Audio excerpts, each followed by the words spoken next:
Olá, eu sou a Zuzu Leiva, sou cantora, sou atriz, dançarina e eu também estou na TV Relacionamento.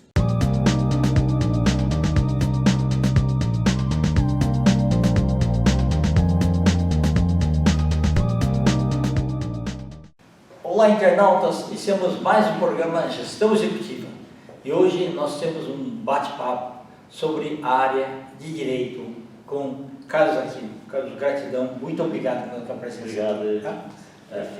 Carlos, conta um pouquinho para os nossos internautas onde você nasceu, tá? Um pouquinho aí da sua trajetória. A grande dúvida dos internautas é em que momento que aconteceu a escolha da carreira. Tá? E depois nós vamos falar também do outro talento seu desenvolvido que você utiliza hoje mais como um hobby, né? Que é muito importante, que é a música, né? Mas assim, na carreira, assim, que é aquela que você fala assim, eu quero seguir essa daqui. Aconteceu por influência de, sei lá, pais, amigos, tios, ou alguém lá no ensino médio, lá, a influência que aconteceu? Bom, primeiro que eu sou maranhense, né? Eu cheguei aqui de menor, cheguei em 81 aqui em São Paulo. Fui morar já no bairro da Penha, um bairro que eu moro até hoje, né? Legal. Bairro da Penha. Bom. Agora tem metrô, tudo, né? Tem metrô e graças a Deus vai chegar um outro até no centro da Penha lá, que é a linha verde, né? Também. É verdade, Inclusive o cameramente mora onde é lá na Penha, tem até lugar para reservar. Ah, é? Ah, que bacana, agora vai valorizar bastante. Você tem, aguarda um pouquinho que vai valorizar bastante. Então, eu cheguei aqui em São Paulo e eu fiz todo o meu estudo aqui em São Paulo. Meus estudos, fiz tudo aqui no ensino médio, tudo aqui em São Paulo. Então eu fui para a universidade, naquele tempo tinha vestibular, né? Eu fui na Universidade de Mogi das Cruzes, né? Ok. E lá eu fiz o vestibular e tinha 3 cursos que eu gostaria de fazer. Um era engenharia, direito e jornalismo. Eu comecei tanto que eu fiz um ano de engenharia, mas aí o preço era muito caro e muito trabalho. Aí eu prestei outro vestibular e passei para direito. Como eu sempre gostei assim de trabalhar o social, trabalhar a população e via alguns trabalhos na política que fazia, aí eu adorei fazer o curso de direito. Me formei em 2002, certo? Não advogo hoje, porque aí eu entrei, fui ser assessor parlamentar, fui trabalhar em vários. Mas quando você estava lá no norte, você nem pensava nessa parte política? Não, até porque eu ainda estava muito novo, né? Eu cheguei aqui de menor, e aí não pensava. Você sabe que o jovem nessa idade aqui não está pensando em outras coisas. É verdade. Não está pensando ainda assim. Agora quando você chega num lugar que nem esse, numa cidade desse tamanho, que fica longe dos teus pais, só aqueles parentes que ficam te dando aquele suporte. E aí, tem hora que é você e você mesmo. Tem hora que é você e você mesmo. Então eu já trabalhei dando mais diversos trabalhos aqui, sei lá, até entregador de jornal, muitas coisas. E sempre estudando. Sim, sempre perfeito. Estudando. Aí me formei, fiz o curso de corretor, fui ser corretor de imóvel. Que legal, tá, entendi. E toda essa batalha que eu venho no dia a dia trabalhando. E graças a Deus não me arrependi de nada que eu fiz. Que ótimo. Faria tudo novamente. Aí você chegou a assessorar, então, parlamentar? Isso, eu trabalhei na Assembleia Legislativa há 4 anos, né, como assessorando um deputado que era o Finado Zé Cândido, né, que faleceu. Trabalhei em 2 gestões aqui do Partido dos Trabalhadores, né, que foi na gestão Marta e na gestão Haddad. Né. Você entendi. E no dia a dia, agora eu toco o trabalho na corretagem, né, dou alguma assessoria jurídica assim, em sociedade com uma amiga minha que advoga. E é isso que eu faço no dia a dia. Legal. Volta, né? A parte que você pega é mais civil? Ou pega trabalhista, pega alguma outra área de direito? Olha, as áreas que mais me identifico, que eu gosto, é mais a área civil, né? Principalmente a área da família, né? Porque separação de casais. A gente trabalha com muita família carente, e essas famílias carentes, muitas vezes elas herança, separação, divórcio, essas coisas, e a gente orienta todos os pessoal. Então eu chamo um trabalho mais social do que trabalhar com criminal, porque o criminal é um trabalho mais assim, defesa. Investigativo, né? Assim, defender aquelas pessoas que de repente cometeram algum delito, etc. Legal. A parte de herança é meio complicada? Olha, primeiro que você... Você tem que buscar documentos antigos, tem também? Também, tem que procurar. Mas depende do tamanho da família, né? Se for uma família muito grande, a encrenca é maior, né? Ok. Se a família é menor, às vezes tem os pais que às vezes têm 2 filhos, né? E aí aqueles 2 filhos, quando no falecimento dos pais, então ele já é obrigado a fazer o inventário, né? Obrigado a fazer o inventário, mas como são só 2, então a encrenca fica menor, né? Ok. Agora, por exemplo, casal ficou 2 filhos, pegar a herança.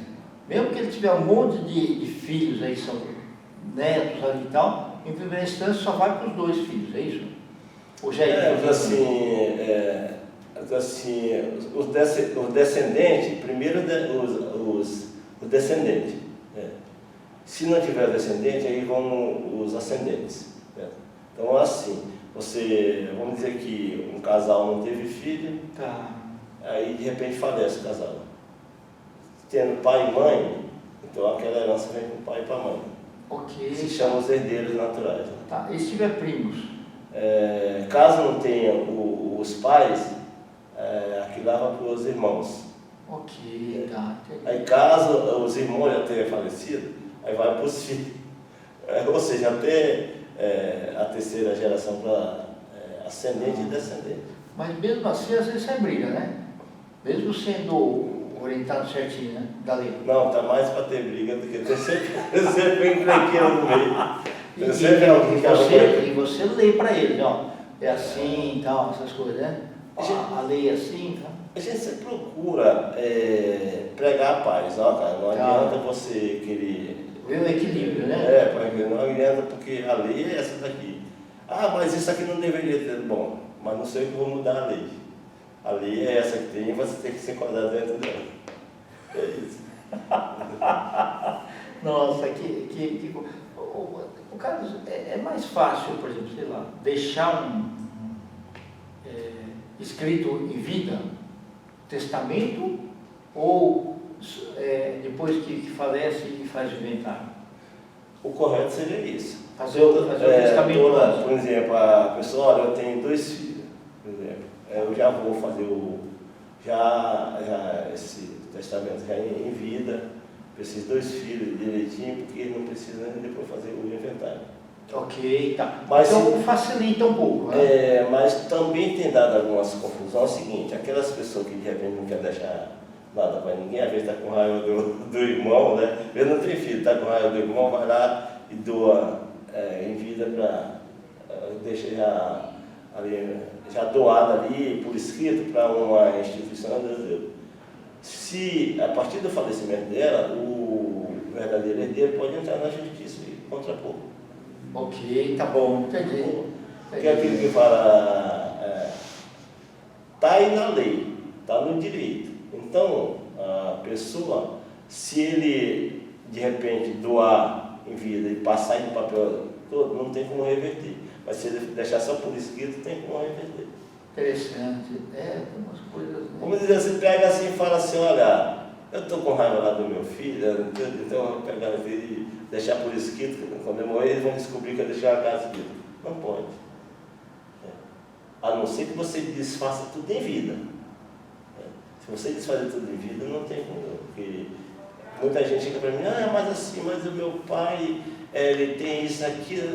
Mas senhora, meu amigo, não tem herdeiro em vida. Herdeiro só depois que morre. É verdade. Isso daqui é outra orientação que eu costumo sempre dar, se chama de uso capião. Muita gente que me procura, vê o cara mora numa área ocupada, numa área que é pública. Eu falei, olha, essa área é pública, assim, mas eu já moro aqui 10 anos, 20 anos, pago água, pago luz e tudo. Eu não tenho uso capião em área pública. Só em área privada. Entendi. E quando você ocupa de posse mansa, você não teve que pôr ninguém para correr, não bateu ninguém, não matou ninguém, quer dizer, para poder ocupar a área privada, e você está há 5 anos, o dono não reclamou, então você pode entrar sim com pedido de uso capião. Interessante e tal. E é mais tranquilo do que um testamento, ou aquele negócio que você falou lá, divisão de herdeiros? O uso capião é mais tranquilo, né?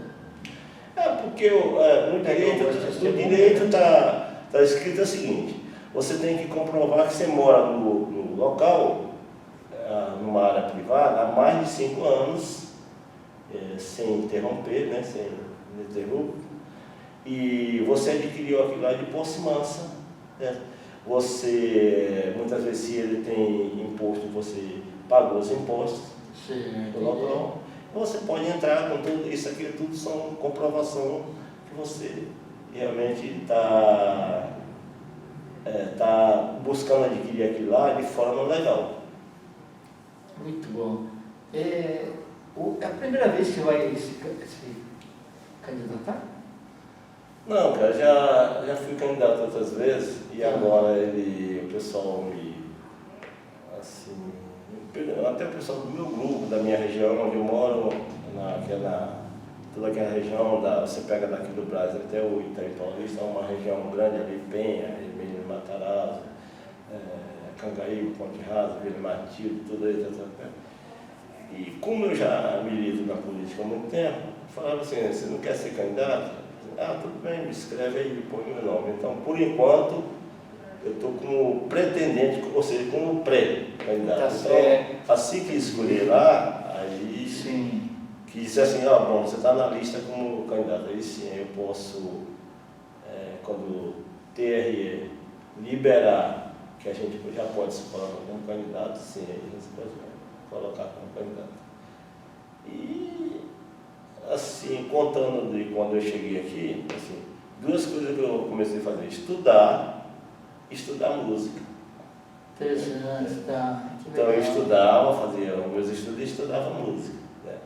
Eu não sou um bom instrumentista, né? Porque eu me dediquei mais a compor e cantar e teoria e solfejo, né? Sim. Então aprendi mais a música na técnica. Aí eu pego, arranho um pouquinho de violão, assim, eu conheço tudo. Você me dá uma partitura, eu sei. Que bacana.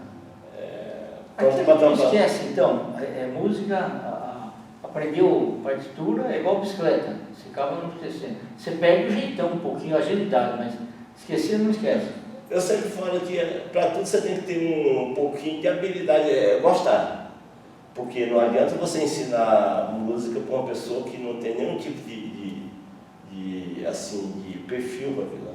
É verdade. Então, quando você ensina música para alguém, assim, o cara vai ler uma partitura, você lê uma partitura, parece uma coisa que aqueles escritos com todas aquelas notas, você fala: para que serve isso aí? Agora imagina você executar aquilo na bateria, executar aquilo no piano, executar aquilo no violão, ou na guitarra, etc.